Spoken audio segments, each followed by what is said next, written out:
Abot-abol po. So dito tayo, mga kababayan, sa sunod. Ito naman, mga kababayan. Dito tayo kay Risa Hontiveros. Si Senador Risa Hontiveros, mga kababayan, ay actually, hindi naman ako nagugulat.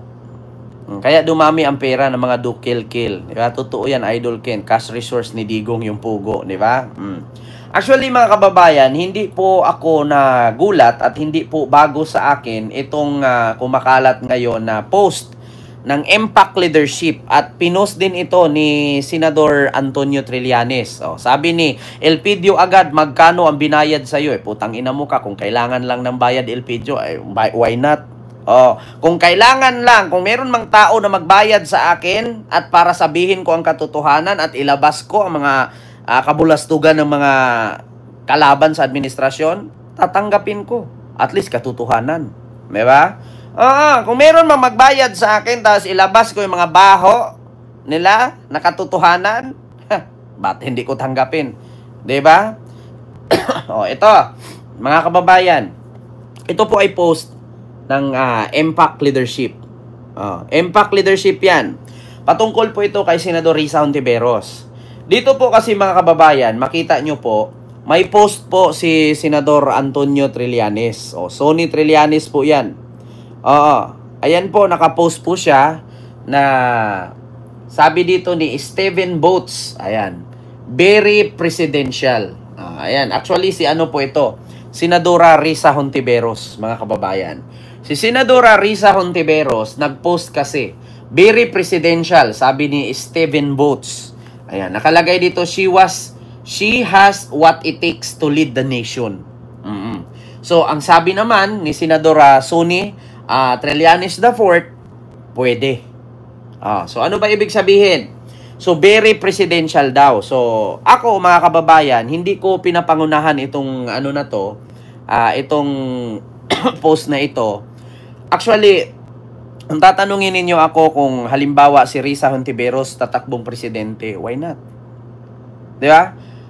Nanalo nga si Bato at si Bongo na walang ginagawa. Si Risa Hontiveros pa kaya? Kung achievement lang ang pag-uusapan, mga kababayan, kung achievement lang dito ni Risa Hontiveros at sabi nga ni Senador Sonny Trillanes IV na pwede daw. Kasi ang post kasi ni Stephen Boats, sabi niya dito, very presidential. She has what it takes to lead the nation.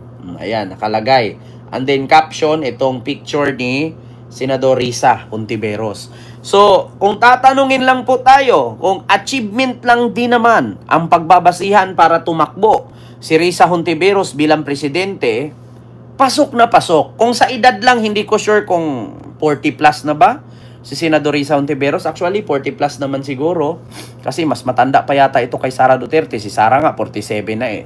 Ngayon, kung achievement lang, sa mga hindi po nakakaalam at sa mga nakakaalam, lalo na mga kakamping dyan, alam nyo, nandyan kayo, nakasuporta kayo dito. Diba, Busken, kung saan ka, dun ako. Sabi ni Sir Jeffrey Tizon. Hello po, Sir Jeffrey. Actually, Sir Jeffrey, wala pa naman pong itong final na sabi na si Risa ay tatakbong presidente. Actually, sabi lang naman ni Senator Sonny Trillanes na pwede maging presidente. Kasi kung babasihan natin, mga kababayan, ang qualification ni Senador Risa Hontiveros, una, ano nga bang nagawa ni Risa Hontiveros sa bayan na para iboto mo siya pagka-presidente or pwede ba siya maging presidente? Actually, si Mama Leni, wala pa din pong announcement, no? Kung tatakbo ba siya o hindi. Pero kung magsama-sama ito, Leni Robredo, Risa, Trillanes, kung sino pa, mga kababayan, actually, na ano po, wait lang, na screenshot. Kung babasihan lang natin yung mga nagawa ni Risa, marami. Bakit? Una, ano bang nagawa ni Risa na hindi makalimutan ng taong bayan at nakatatak sa kasaysayan ng ating bansa? Ang pagpapakulong kay Alice Go. Si Risa Hontiveros po ang isa sa bukod tanging tumapang or matapang na babaeng senador na nakikipaglaban para sa taong bayan or para sa Pilipino ay ang pagpapakulong at pagpapaaresto kay Mayor Alice Go. Yan po ang pinaka the biggest achievement ni Risa. Pangalawa, Siya po ang isa sa kauna-unahang babaeng senador na nakapagpakulong kay Pastor Kibuloy. Siya din po ang pangatlo sa nagpakulong kay Senior Aguila. Pang-apat, siya din po ang isa sa tumulong para makulong si Digong. Klaro? Mga kababayan, pang-lima, siya din po ang bukod tangi na tumulong para si Harry Roque. Si Harry Roque ay magtago ngayon sa Netherlands dahil sa kasong human trafficking at sangkot sa pugo. Ayan. Sa mga nagtatanong po dyan ito may nag-comment, PhilHealth ni Risa. Sabi ni TGR 2K25. Actually, TGR 2025, kailangan mong mag-research, kailangan mong mag-aral bago mo sabihing PhilHealth si Risa. Ito ulitin ko. Si Risa Hontiveros ay sangkot po sa usaping PhilHealth nung panahon ni Digong. Pero gusto ko lang linawin. Si Risa Hontiveros ay miyembro or isa siya sa senador na may connection sa PhilHealth, pero wala po siyang kinalaman sa pagkawala ng pundo ng PhilHealth. Bagkus ang pundo po ng PhilHealth ay naipasa sa DOH at ang pundo ng PhilHealth na ipinasa sa DOH ay pinasa ni Secretary Roque sa Parmali na kung saan ang may-ari, kaibigan ni Digong na si Michael Yang. So ano po ba ibig sabihin ng Parmali? Yun po yung pondo ng PhilHealth na ipinasa sa DOH at kinuha sa DOH, pinasa sa Parmali, sa kaibigan ni Digong na si Michael Yang. Yun po yung nagmamay-ari ng mga face mask, face shield, na isang balot ng face mask nagkakahalaga ng 100,000 na kapag sinuot mo, putol ang tali. Sa madaling salita, mga substandard. Yun po yung face mask, face shield, PPE, yung mga tawag doon yung test ba yun? Antigen test. Yun po lahat mga substandard na high price Parmali, na walang kinalaman si Risa Hontiveros dyan kung saan napunta ang PhilHealth na pondo na napunta pala sa DOH at pinasa ng DOH doon sa Parmali sa kaibigan ni Digong sa utos ni Digong. Gusto nyong malaman? Eto na. Kasi syempre i-issue nila dito PhilHealth. Gusto nyong malaman? Wait lang I-research natin. Nandito din yan. Para hindi tayo masabihang fake news. Bakit? Totoo ba yan na may PhilHealth dyan na di umano, ganyan-ganyan, ganon-ganon? Hanapin natin dito, lalabas naman yan dito kung anong katotohanan dyan sa PhilHealth na yan. PhilHealth. Eto, saan na yung PhilHealth ngayon? Ito. Ito na, mga kababayan. PhilHealth.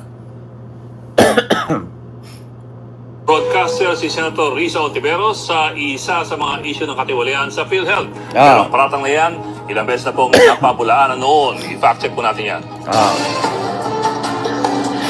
Mga kapatid, hindi na namang sasalang dito sa fact check ang dating broadcaster na si Jay Sonsa.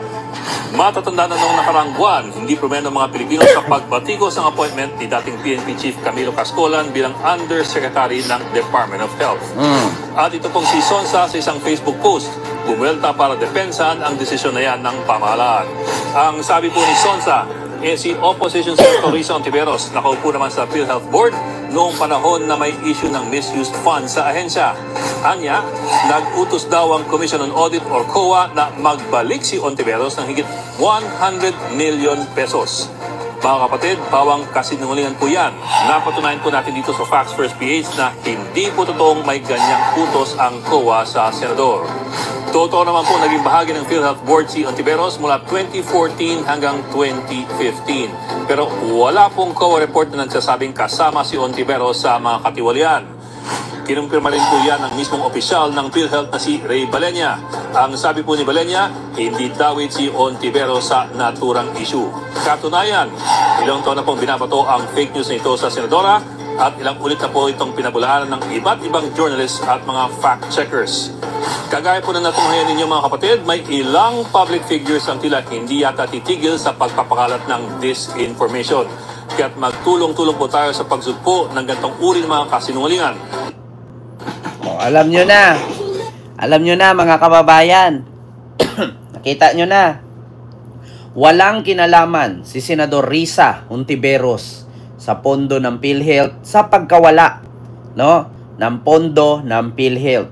Kasi ito po'y pinakalat lamang ng mga DDS vlogger na si G. Sonsa, isang batikang journalist na fake news na ngayon po ay may kaso at nalumpo, nabungal at banlag na ang paningin dahil sa ka-fake newsan. Oo, si G. Sonsa po ang nagpakalat niya noon. So ano na, TRG 2025, asaan ka na? Paano mo ngayon sasabihin fake news ako? News 5 na mismo ang nagbabalita. Yeah? Kayo mga DDS, minsan mag-research po kayo. Minsan magbasa para hindi magmukhang tanga. Huwag kayong maniwala sa sabi-sabi na si Duterte makakauwi na sa birthday ni Sara. Ayun, uuwi na nga lang si Sara ng Pilipinas, si Digong nabubulok pa rin doon. Huwag kayong maniwala sa mga ganyang fake news. Hindi nyo ikakayaman yan, mga DDS. Tandaan ninyo, si Kent Garcia, kahit sinabihan ito ng dating kasama niya na fake news, pero yung nagsabi na ako fake news, tad-tad ng kaso. Samantalang ako, malinis ang paninindigan at pangalan ko. Inggit lang kasi. Kasi pag sila ang nag-live, 200 lang ang viewers, ako 2,000, 3,000 until 10,000 live viewers. Thank you so much.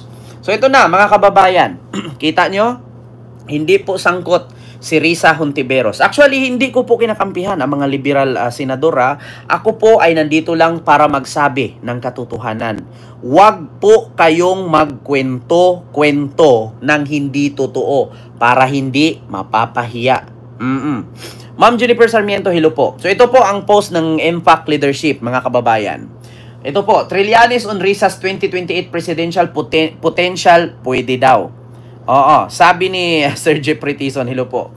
So ito, former Senator Sonny Trillanes reacted possibly to a netizen post describing Senate Deputy Minority Leader Risa Hontiveros a very presidential for 2028 election. Trillanes reposted a comment on X or formerly Twitter which read, "She has what it takes to lead to the nation," and simply captioned it, "Pwede."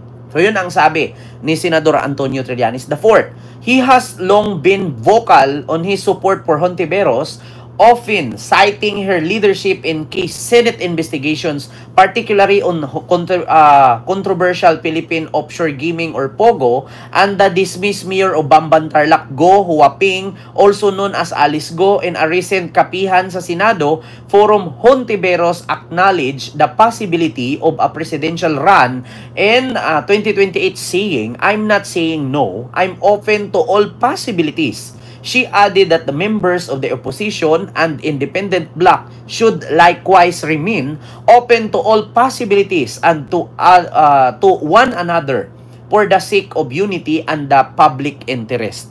So sabi nga dito ni Senador Risa Hontiveros sa kapihan sa Senado, sa isang programa nila, na wala naman pong pinagbawal at hindi po niya sinabing hindi. Sabi niya, "I'm not saying no," na hindi siya tatakbo. So sinabi niya dito, "I'm open to all possibilities." So para lang sa bayan at para sa pagkakaisa, para sa public interest. Hindi ito pong pangsariling interest. No? So ito po yung post, mga kababayan. So ito nga ang mga comment, basahin natin. Sabi ni Brin Palad, "We need someone who is opposite of the Vice President, someone who is loyal to the country, to constitution and impeachable on his or her truth." Di ba? Pasensya na kayo, English kasi. Ang sabi dito ni Brin Palad, kailangan natin na isang babae na kalaban or kakalaban kay Sara Duterte. Mahusay si Risa Hontiveros, pero sa palagay ko mahihirapan pang manalo kung presidente ang lalabanan niya sa 2028. Mas mabuti kung siguro Mayor Leni ulit lumaban, siguro mas malaki ang tsansang manalo. Actually, mga kababayan, hindi pa naman kasi ito official. Ito ay mga pipilian lamang. Or actually, ito ay mga pambubulaklak lamang. Halimbawa, di ba, pag bumili ka ng tawag dito, Java rice, di ba? Hindi mo siya matatawag na Java rice kung walang pritong bawang. Di ba? Hindi mo matatawag na Java rice yan kung walang bawang sa toppings. So, kumbaga, sa eleksyon, toppings lang to. Kumbaga, sample lang. Kung dito pa nga lang kay Risa Hontiveros, may possibility pa, no? At pwede at potential na pwedeng maging presidente. So, how much more pa si Mama Leni? Di ba, mga kababayan? Kumbaga, parang nag-order ka ng, pa-order po Java rice. O, paano mo masabing Java rice kung walang bawang sa taas? Diba? At paano mo masabing Java rice kung hindi color orange? Diba? Ma'am Tess, ganun yun. Sample-sample lang. Hindi po ito official na pag-anunsyo na tatakbo siya. Sample lang. Diba? Ma'am Susan Vergara, mega love shoutout po dyan sa United States of America. Diba? So, ngayon po, mga kababayan, so dito naman tayo mga kababayan sa sunod na pag-uusapan bukod kay Risa Hontiveros. Eto na. Sorry. So ito mga kababayan. Sunod natin pag-uusapan pangatlo. Ito po.